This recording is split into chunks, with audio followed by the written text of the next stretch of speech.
All right, and we are live. Good day, my crypto friends. It's a pleasure to see you today. Today, we're talking to EOS Tribe. We've got Steve Floyd and we've got Eugene, and we're going to get into the nuts and bolts after a quick intro here by these two. But EOS Tribe is a block producer candidate for EOS, and we have some really interesting stuff, some breaking news that we're going to dig into today. Eugene, actually, and Eugene, go ahead and introduce yourself and tell us a little bit about yourself. Yeah, so Steve and I, we are both founders of EOS Tribe, which is a community established on EOS Salt Lake City and EOS Dallas communities. We are block producing candidates. I come with a technical background. I've been in software industry and IT for about 20 years. I worked for startups and banks. Deutsche Bank, Federal Reserve Bank. I've built, I have a heavy background in software development and security, and that's the kind of expertise that I bring to the table when it comes to, EOS blockchain, making sure that security concerns are addressed when it comes to launch procedures and building secure infrastructure for EOS Tribe block operation node as well. So you've got 20 years experience and really security focused, and we're going to get into why security is going to be so important for the EOS launch. And you guys are building a lot of the actual infrastructure that's going into the EOS launch and the block producers, and we'll get into that also. But Eugene is 20 years in the software engineering, so we got a good team member there. And then Steve, tell us a little about yourself. My name is Steve Floyd. I'm based out of Dallas, Texas. I'm the founder of EOS Dallas. I ran a brief block producer candidacy back in January, like late January, February. I come from kind of the agency world. I own and operate an agency called AXZM out of Dallas, and several other startups that I've built and sold. And I was kind of, looking around the cryptoverse and fell down the EOS rabbit hole and ran into Eugene in my outreach and just kind of looking and connecting with people in the community. And we both kind of we're like, why don't we just join forces? I need a technical founder. Eugene needed a marketing and a UX kind of person, and that's kind of how EOS Tribe came to be. So. Yeah, and you guys are doing big things, and Steve, I see you all over the community doing a lot of just community building in general, which is really important. And to team up with such a technical guy with Eugene, I really like what you guys have going on. And I also appreciate that though you're building a lot of the infrastructure and the actual builds that are going on, you're also a fairly lean team, and you don't have this big 10, 12 person team and all this bluster, but you're right there getting things done kind of on the ground level. What are your thoughts on, because you see this a lot with block producers, you got the smaller teams that are operating lean, then you got the bigger teams. What do you think the difference is in that, and how's that going to play out, you think? So I'll start. So I believe in quality over quantity. And in our case, it's definitely, a case. We don't know, right? It's not going to be, we don't know how profitable this operation will be. So it's best bet to start lean. We can always expand as we need to. But right now, I prefer really tight team of experts focusing a task on hands. I've been in software long and knows the golden rule. When you add new members to a project that is late, sometimes it makes it more late. So sometimes a tight and effective team is more efficient than a larger team. Communications become an issue, and so that's what we are focusing on being tight, lean, and efficient here. Steve. I would just extend on that like I've experienced that firsthand, that running an agency, that you think you can just throw more people on it, and it just doesn't work that way. And also there's a lot up in you probably know this as well, Happy, there's a lot up in the air about how much VPs are actually going to be compensated. That may be in flux for like a variety of reasons that, even at optimum, peak efficiency, it's going to be hard for these 10, 12 man teams to be able to work on this full time and be able to be compensated. So that's something that we looked at the economics of that early on, and it made a decision that we would rather be smaller and run longer than, a bottle rocket, that just kind of like explodes. Yeah, the economics of it, or the unknown amount. You don't have a fixed amount that these block producers are going to be being paid. And if you really consider from a startup point of view that if you want the very best team members, they're going to have to be attracted away from making a couple $100,000 a year somewhere.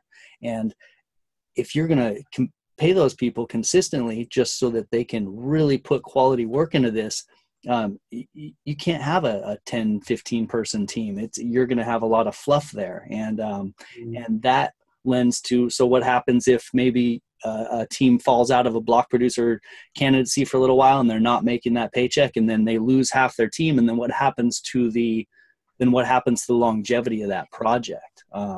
So that's an interesting point that I hadn't thought of previous to our conversation here. And I think it's a really good point. I think that taking that account shows a vision for, it's not just about what I get from your guys' program. It's not just about making money. You are doing the very best as far as the longevity and a legacy here of a block producer. You're trying to build something that can last for a long time. We want it to where like our block producer operations becomes among, several operations that are like the gold standard. Mm-hmm. People are like, okay, they, a lot of the trials and tribulations and, bumps in the road that you run into running any business. We want to document that and share that knowledge, so it's a little bit easier for the next round of people coming in.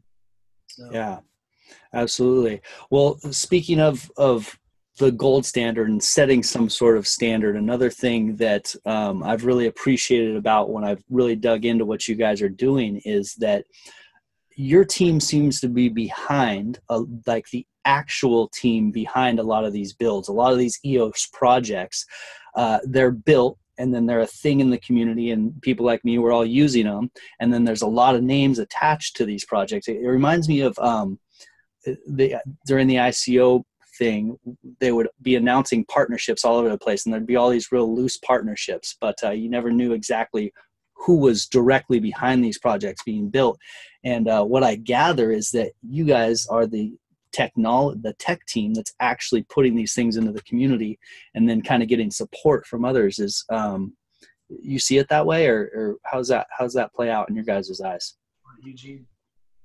There are some projects that we directly spearhead, like, I personally lead a EOS mobile wallet project that is currently actively in development phase that we will be announcing later.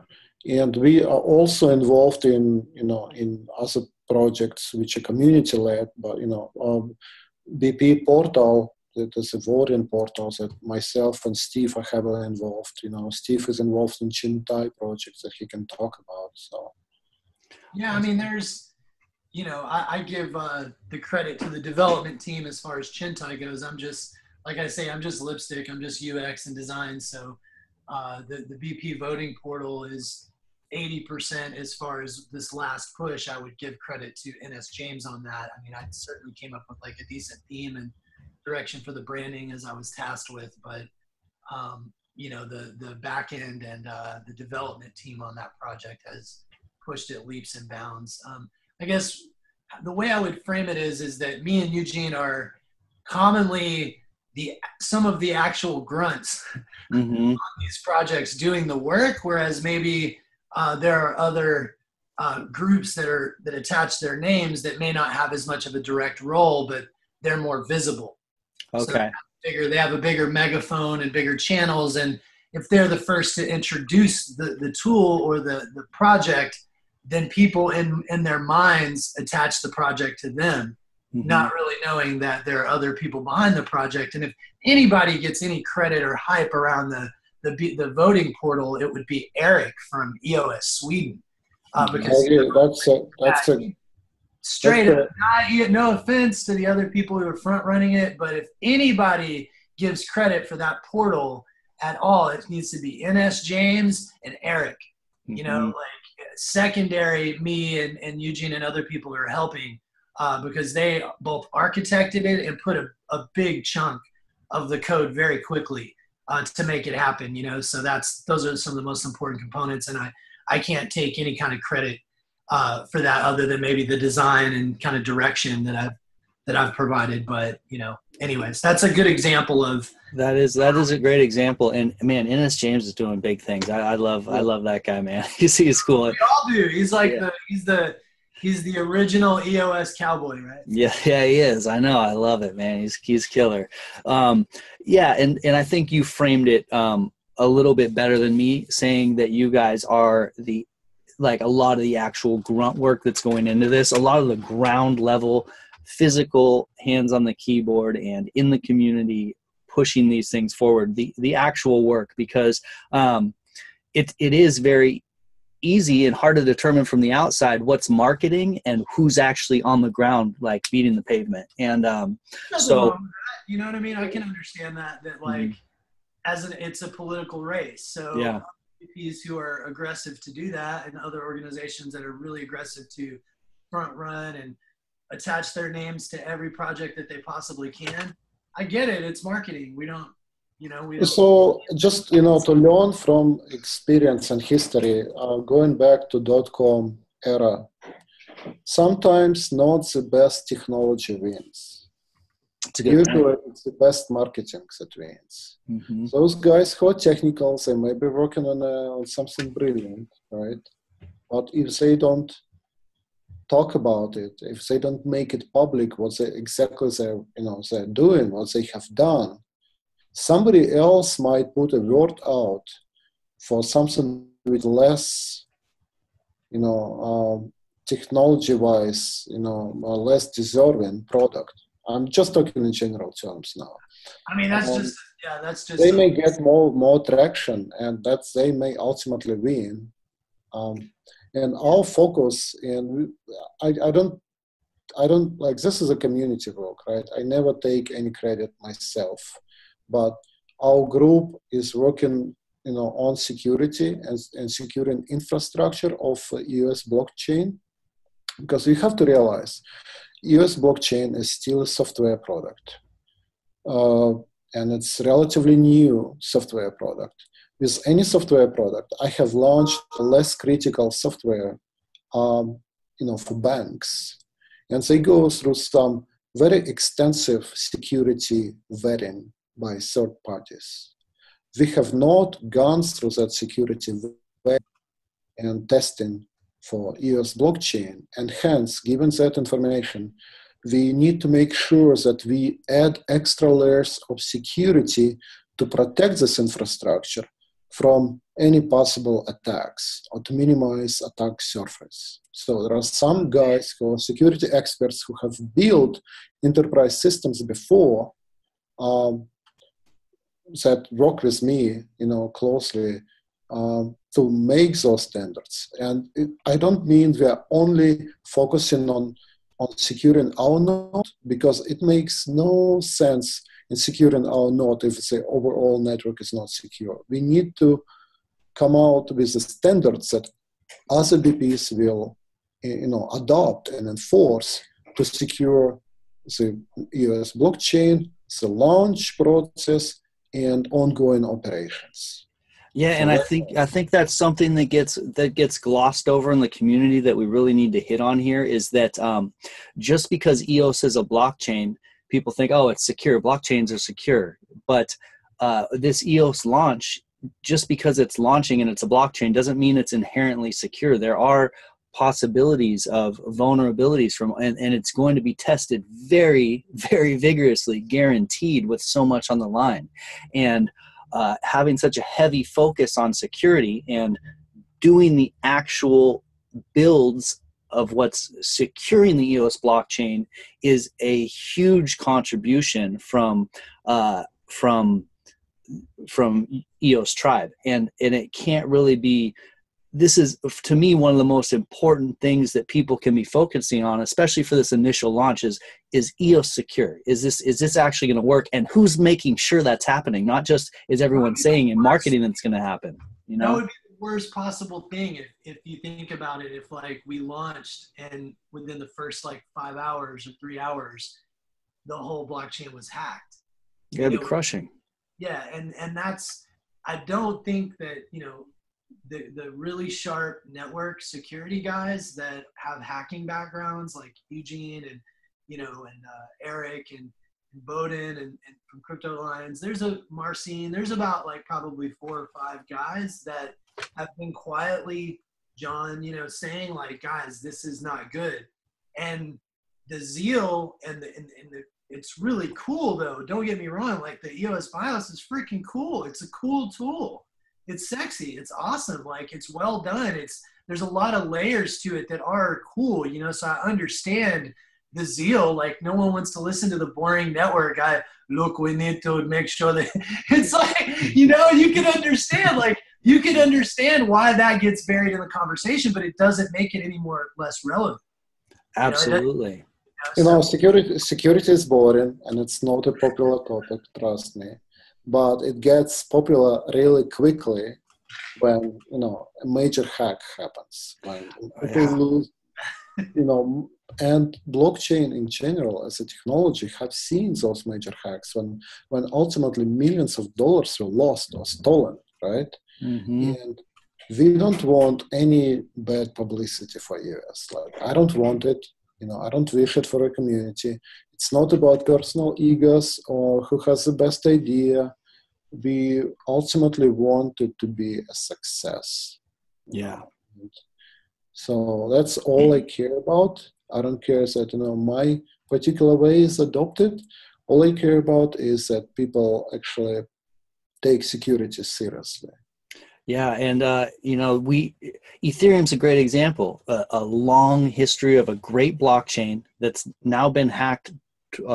Hacked once and lost funds once, but hundreds of millions of dollars. So to make it real for the people watching this and the listeners, if you had money in an EOS wallet and the launch went poorly and you don't have money in an EOS wallet, how's that going to affect your feelings about EOS? Like to me, even though it's not sexy, there's nothing more important than the security of this. So the work that Eugene, and with his 20 years of security background, is putting into the actual security of the EOS launch is to me one of the most important things. So I would consider that to everyone who's looking at diversifying across countries and all these different reasons to pick block producers. How about security is one of those reasons? So, and that's I'm telling you though, like people who don't know that as much about our candidacy, he is considered probably one of the, and I'm not just tooting the EOS horn here. Like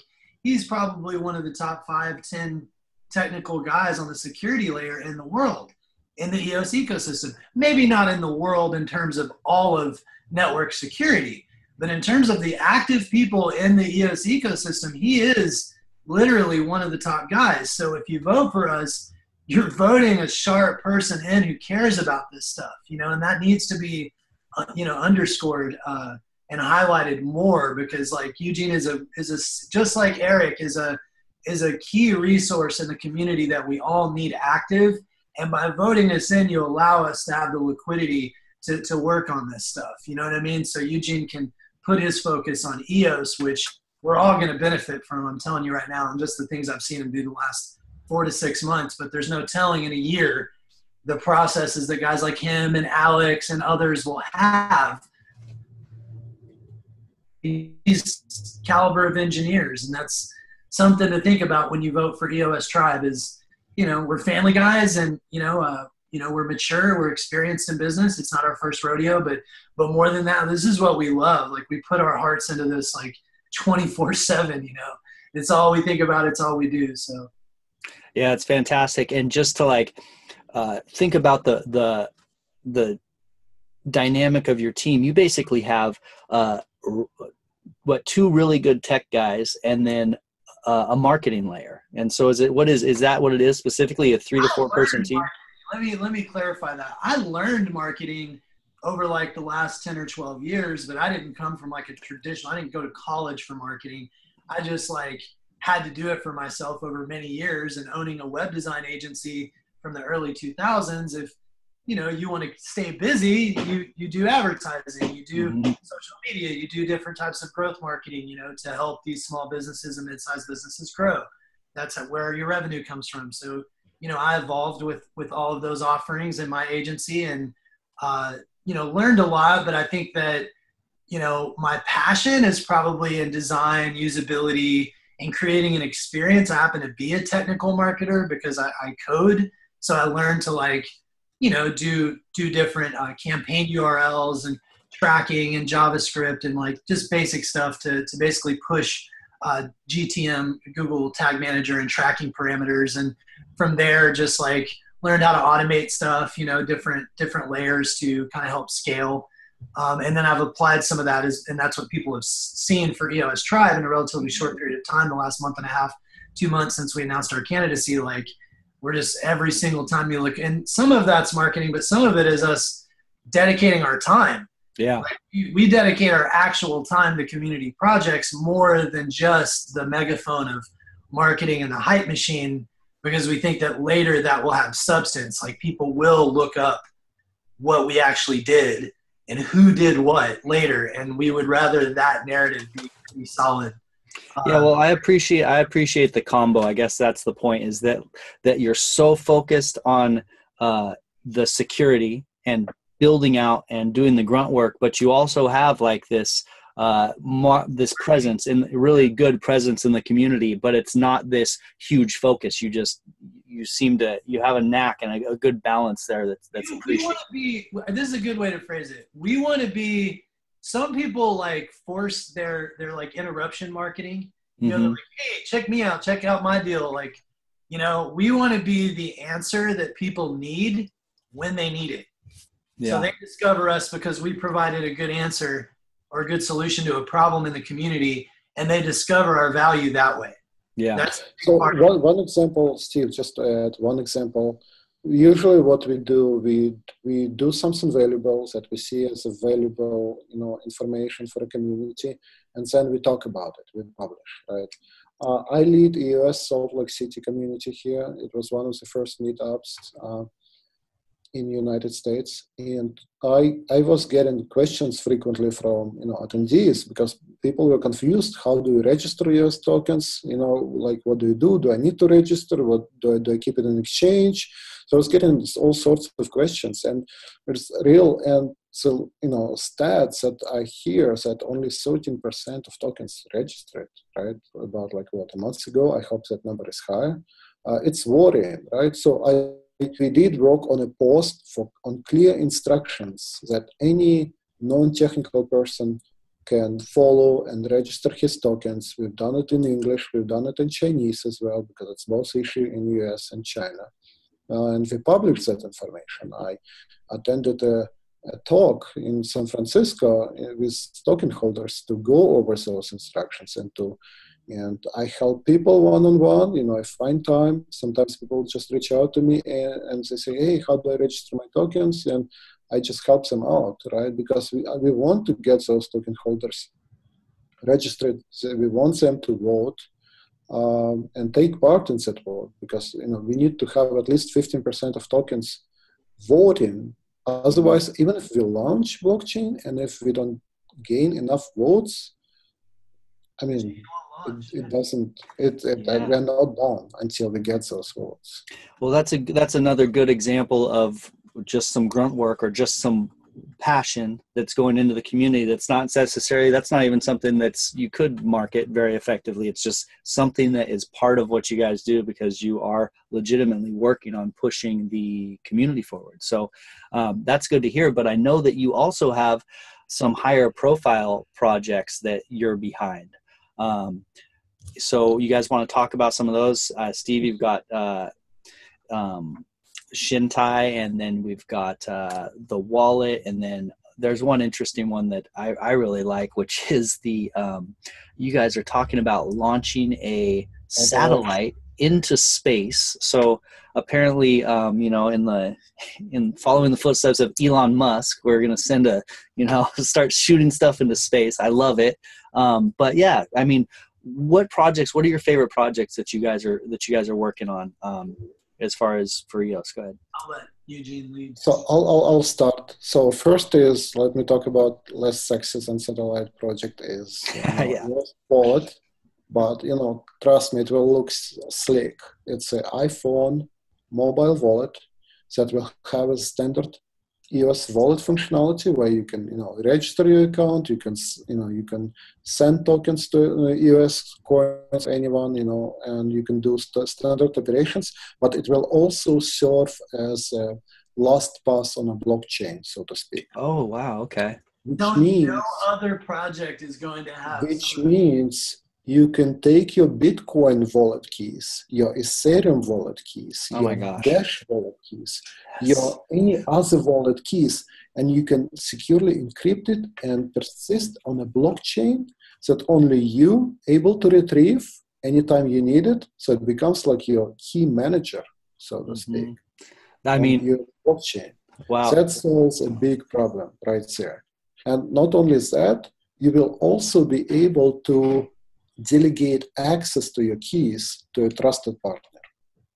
There will be other people that try to do this, but make note, no one has come up with this, but this is purely Eugene's genius. So the reason why, we don't think about it every day, but let's say you're flying to a conference tomorrow, and God forbid your plane goes down, right? Are you sure that your spouse or your trusted partner will get access to your funds, your crypto funds? Let's say you have probably not, yeah, portfolio, right?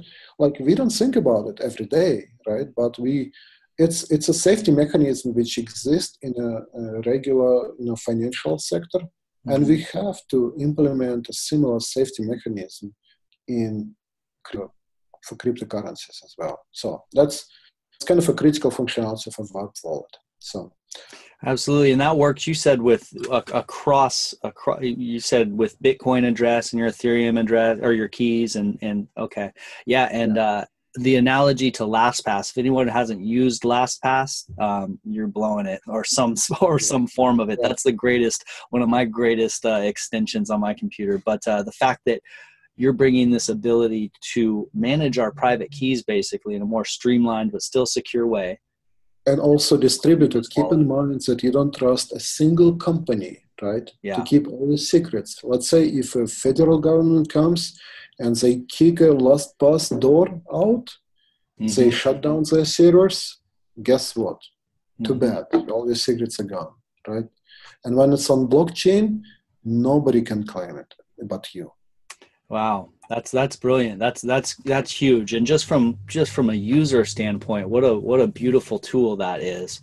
And to me, a wallet with that type of feature is nearly as sexy as shooting a satellite into space. Honestly, that's going to be fantastic. And I love the idea of there's this thing that we put off of not securing our private keys in a way that maybe our family, and teaching them how, just in case something happens to us. A lot of us haven't done that, put the time in to give our family that insurance if something were to happen to us. But having that built in, I guarantee that's going to come into play. You're saving multiple families' wealth is going to be saved because of that when something happens. And so that's big, and that's great. You guys, again, leading with the tech, because that's out there, and now that it's something that's built, you're not, or that you're building, it's out there, and now you're marketing it. You're not marketing in the front. That's cool. Yeah, and we've been kind of keeping that project under radar. We were just quietly developing it. We haven't really announced it yet, but it's coming out shortly. It's coming out. Now, talking about satellite. Right. So satellite, it will be a full backup node, which means it's an ultimate backup emergency. Let's say we have a thermonuclear disaster here, right? All nodes are shut down across Earth. We will keep a copy of a complete blockchain in a space, but that's kind of an extreme example. A more everyday, use case would be it can stream a blockchain information just as a radio signal, like you would get from a satellite on, any point on Earth that doesn't even have internet connection, right? So we build some future applications on, using that information. Another use case that I thought about it recently is just emergency alert system. It could be used for, let's say, if cell phone service is down, internet is down, it could be used as an emergency alert for personnel, active block producers, personnel responsible for responding to any kind of emergencies if all other channels, communication channels are not available. So there are multiple use cases, and I'm sure there will be more as we develop. But it's a big project. It's a community project. Yeah, that's great. We will need a community involvement. So by no means it's EOS Tribe project. It's a global project that we will need a global effort to actually make it happen. We're just trying to interject that language into the lexicon of the ecosystem, because I think that we should start thinking whatever Bitcoin has done, we not only need to do it, but think beyond that. Yeah.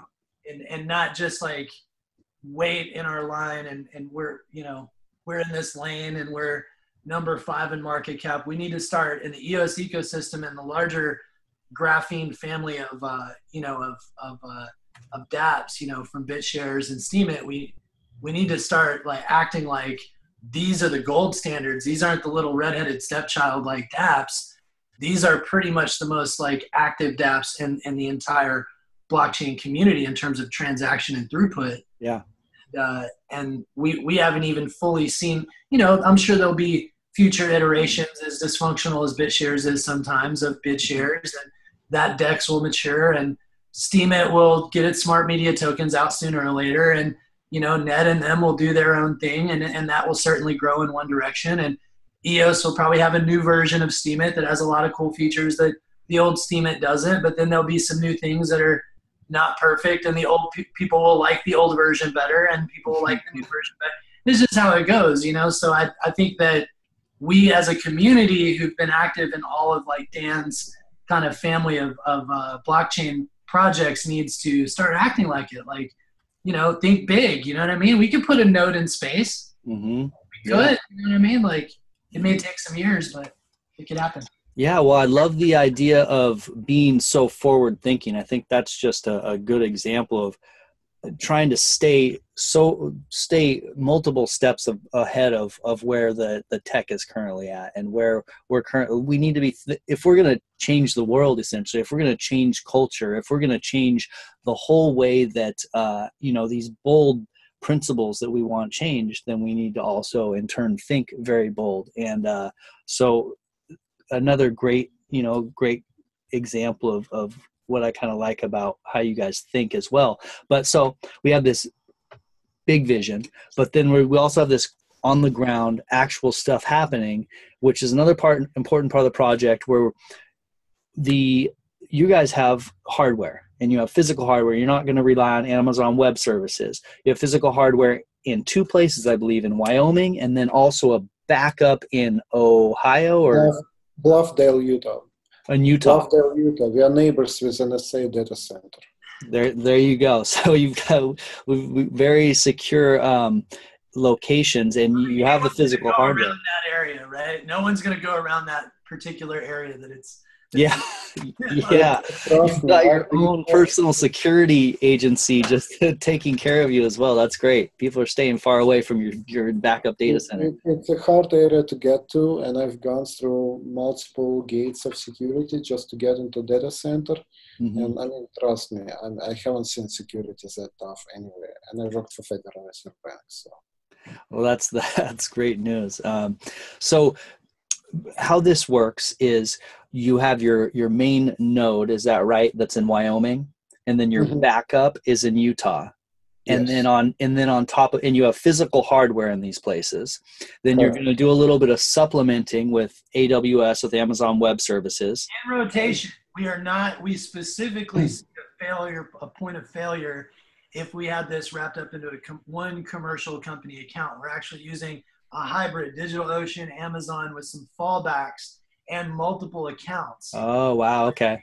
Shut it down on one account. We may be able to spin back up and use the load balancer temporarily from like DigitalOcean if they're just completely shutting down. Yeah, we might use, Google Load Balancer, AWS, kind of combination of, so we don't rely on a single one company, so to speak.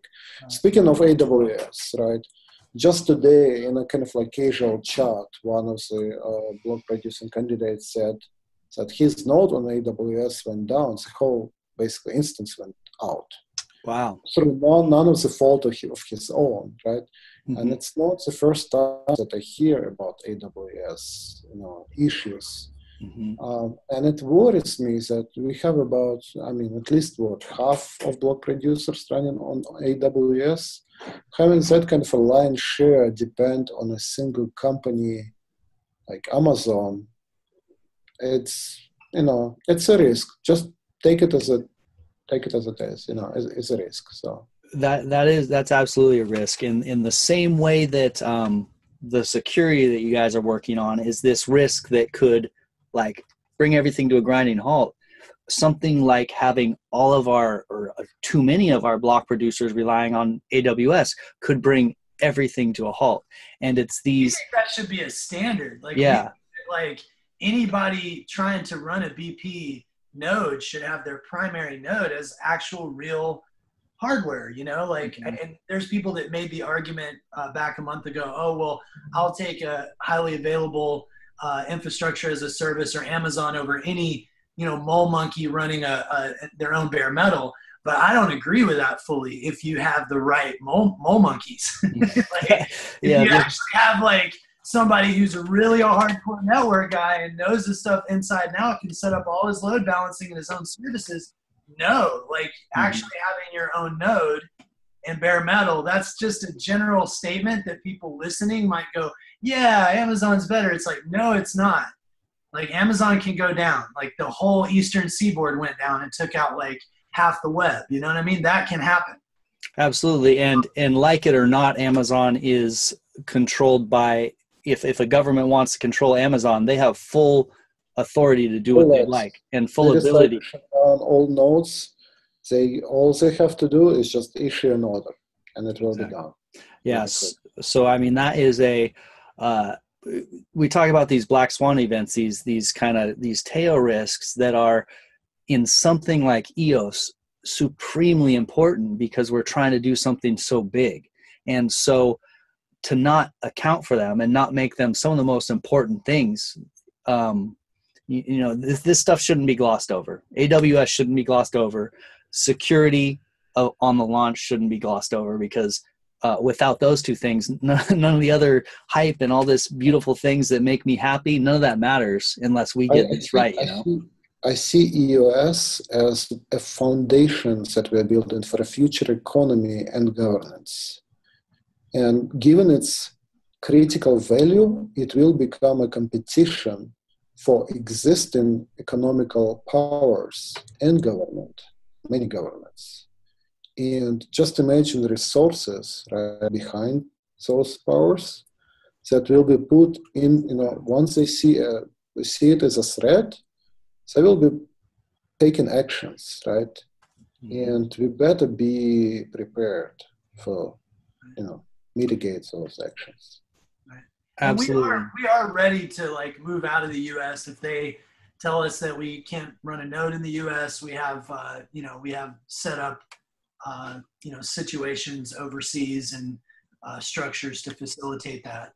But we're just trying to lead the charge here in America. If we could operate a node here, of course we would prefer to do that. So. Yeah.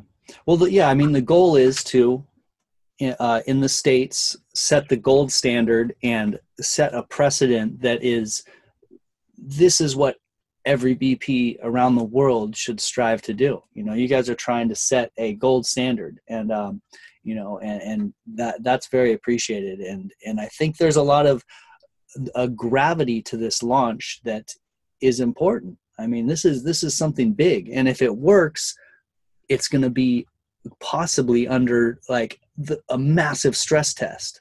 And so it seems like you guys are honoring the gravity of the situation, you know, and that's very commendable. That's cool, man.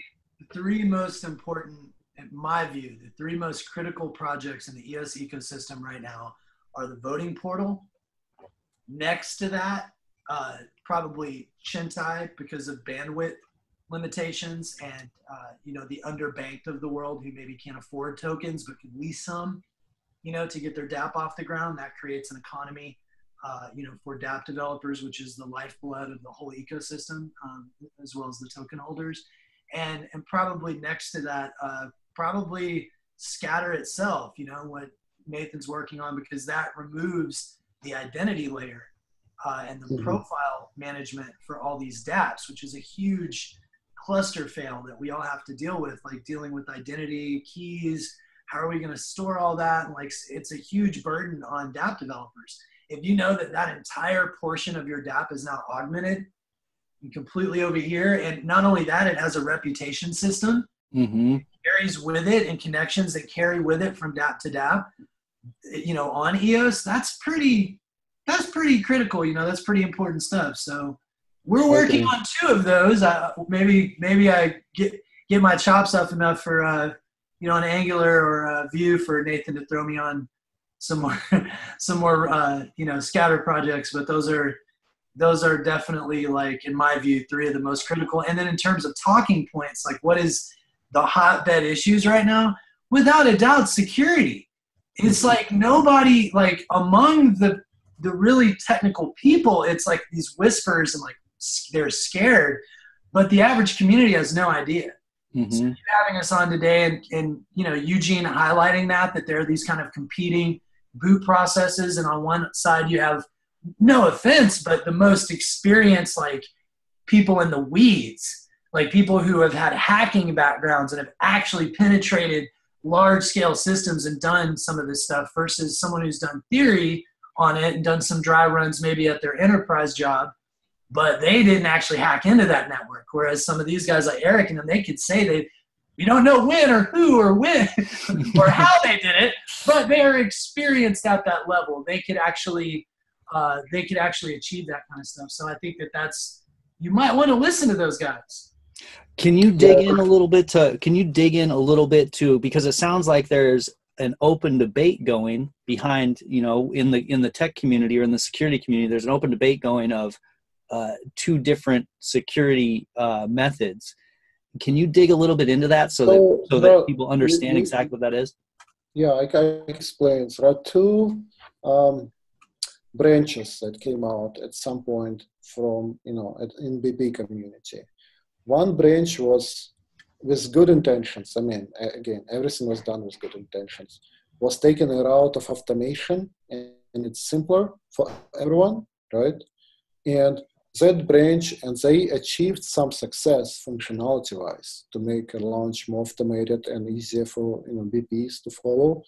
But the security, always being somewhat a manual and complicated process, was left out of that, you know, of that automated process, because it makes it easier to, you know, to do it without security. It's always the case in software.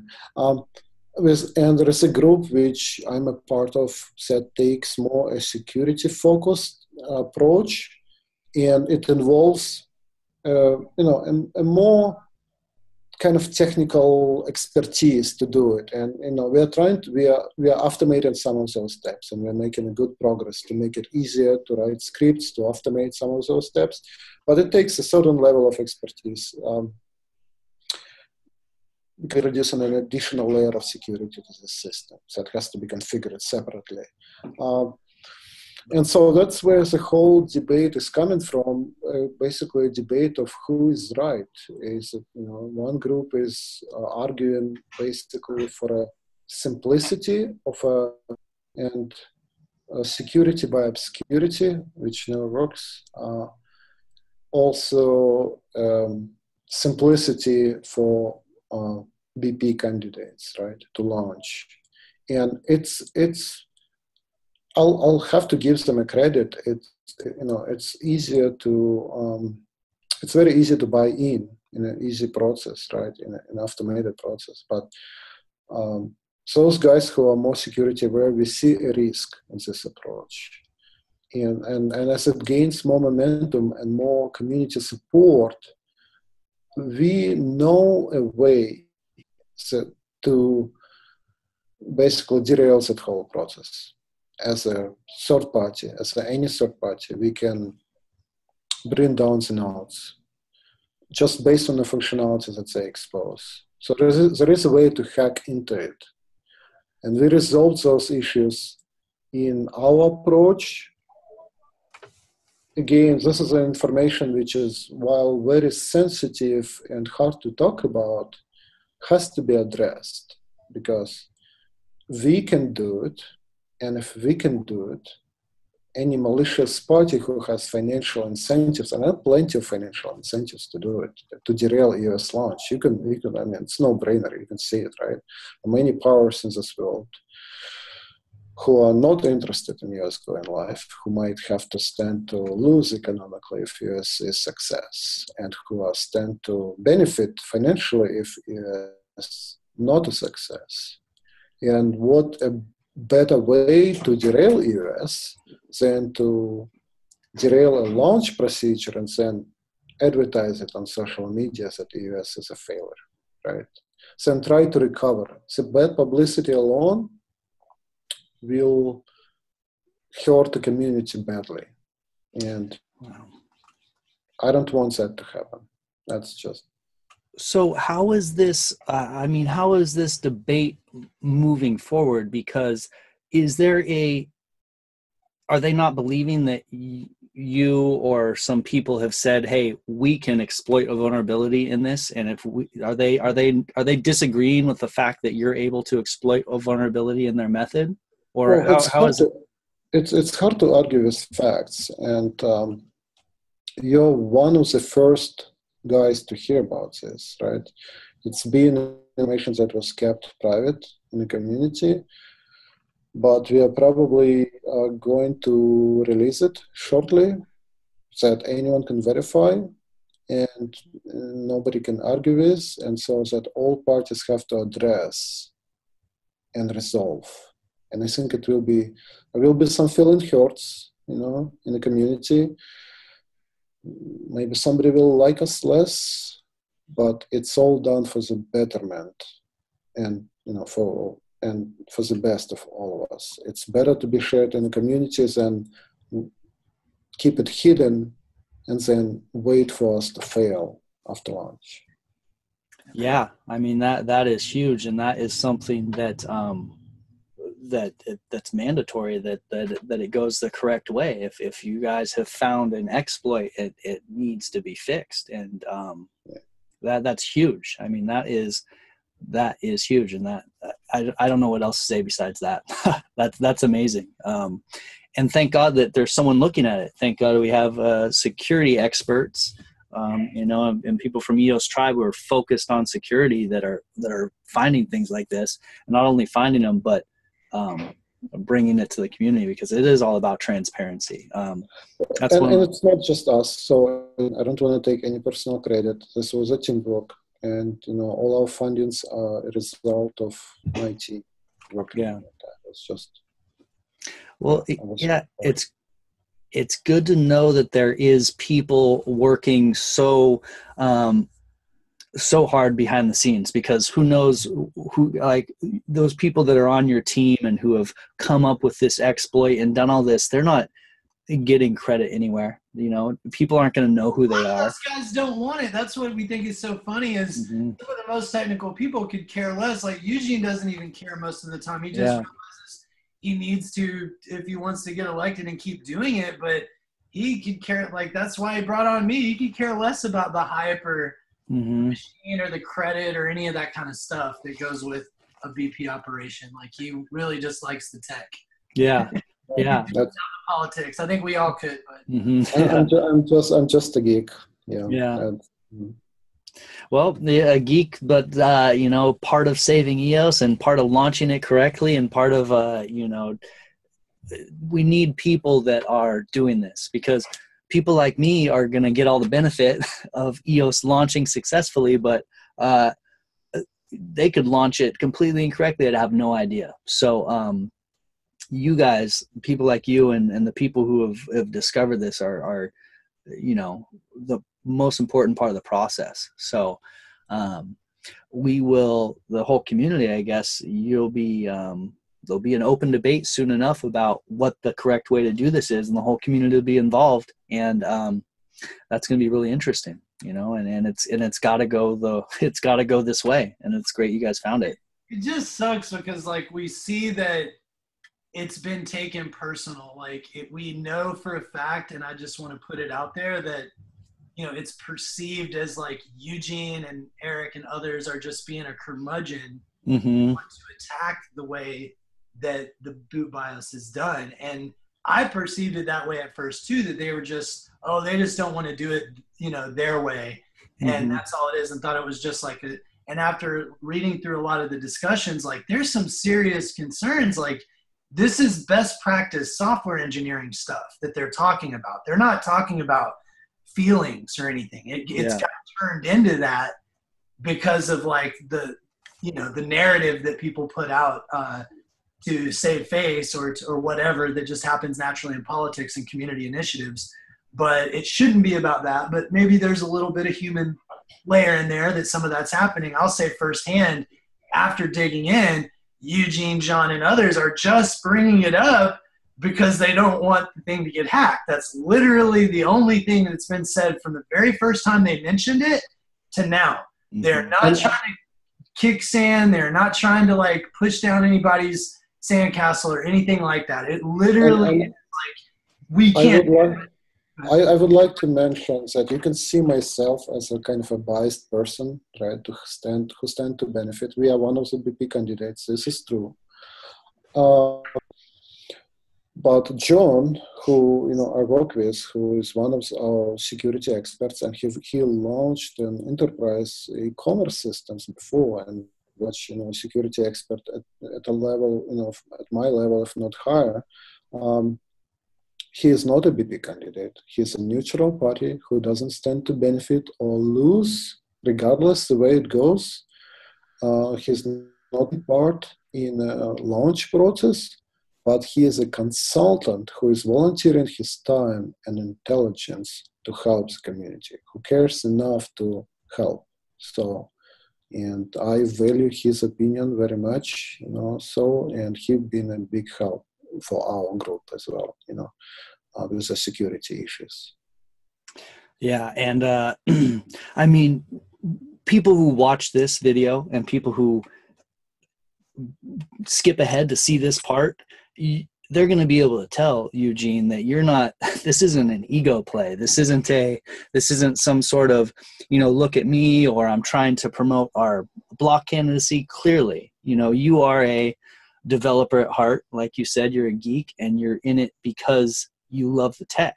And speaking of things, people have things to lose or gain from this.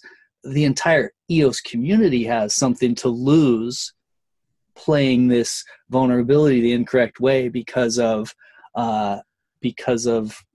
human reasons. And I can totally see how the human reasons would play into this, because people put a ton of passion, life, and work into building this thing up, and then there's this flaw. They're like, oh man, we can't use it, but still a ton of credit to them for building it in the first place.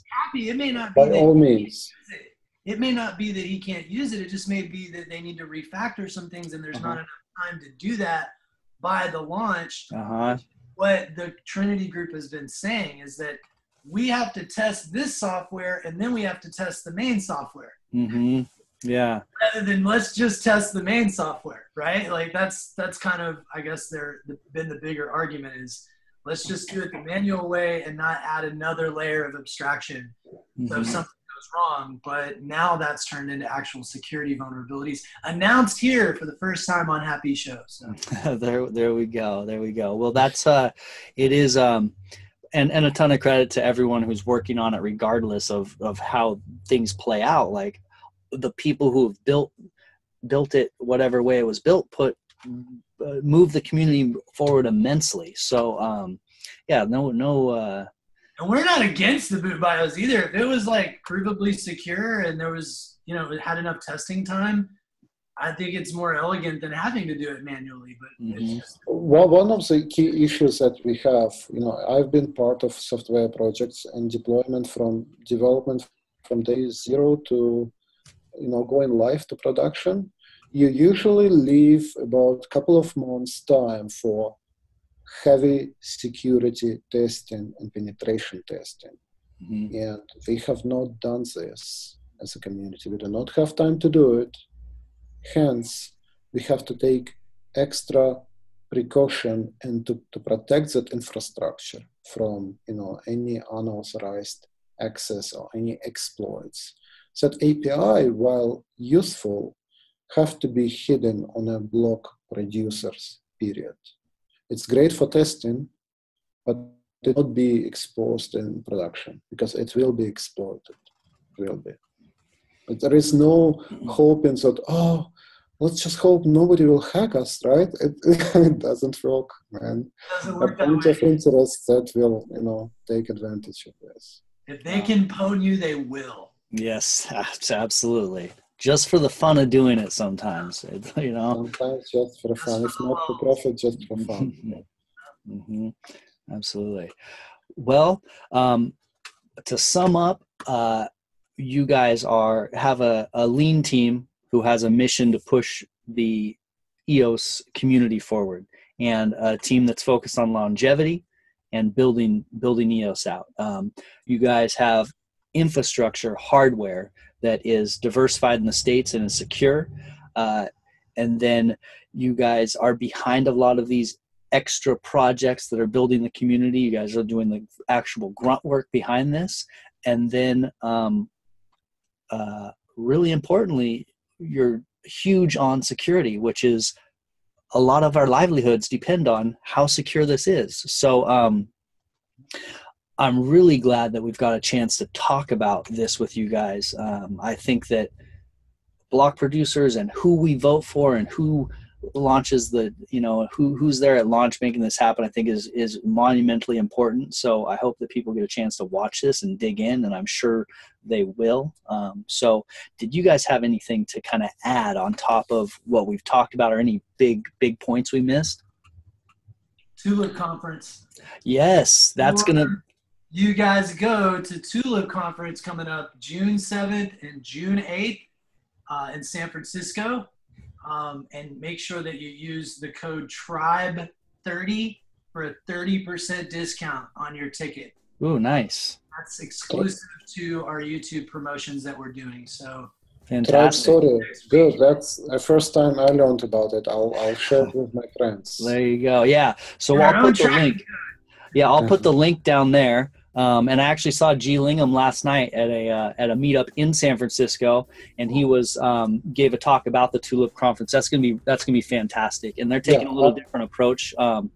They are focusing on tools that people can actually use. This Tulip Conference is something that is, you go to it and you're going to learn things, and then there's going to be workshops and hackathons, and also just if you're coming as it's for everyone, so you can come there. It's built to learn stuff. So I'm excited. I'm going to the Tulip Conference in San Francisco. We'll have a link for it, and that's gonna be rad. I'll see you there, Steve. Yeah. Are you going, Eugene?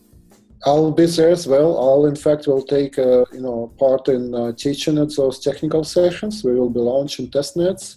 So me and Phil, who is one of the core developers for EOS blockchain, will be there as well, teaching with me, and we will do smart contracts, we will do game, and we will do all those technical sessions for developers. So there will be lots, to learn. Yeah, that's gonna be great. Well, that's coming. That's right around the corner. So I can't wait to see you guys in San Francisco. And to you, my crypto friends out there, check out the Tulip Conference. Come see Steve, Eugene, me in person, and plus some awesome speakers. So we'll put the link in there. And Steve, absolute pleasure talking to you, man. And Eugene, big things you guys are doing. It's really, from the bottom of my heart, appreciate you guys. Cheers to you. Cheers to EOS Tribe. And until next time, my crypto friends, see you later. Thank you. The money is not the prime asset in life. Time is, and your time is just